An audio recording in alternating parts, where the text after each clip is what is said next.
Yo mga gar, what's up mga idol, bossing, badam. Ayan, bagong unit tayo dito to. Nandito tayo sa SM. Kukuha lang natin mga gar. Bagong unit to. Ano lang, low budget para sa mga naghahanap ng low budget. Ang Keyway 125. Yan, 2017 model mga gar. Yan, may kasama na box. May box lang kasama. Yan, 2017. No plate available lang talaga. 2017 model yan. Keyway 125 yan. Urig paint pa. Ito lang, medyo repaint lang dito pero presentable pa rin. Yan, murang-mura naman to mga gar. Yan, complete papers tayo mga gar ha. Ayan ang issue, upuan. Unregistered ng 2 years. Okay pa manakbo. Yan ang makina, wala siyang tagas mga gar. Wala ring usok.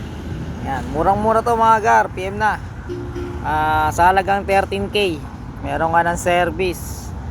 Ayan, pang subdivision, pang atid-atid, pambili ng gulay. Yan, sa mga kanto-kanto. Yan, pang atid sundo, pang service. Yan, sa mga low budget tayo ito. PM lang mga gar.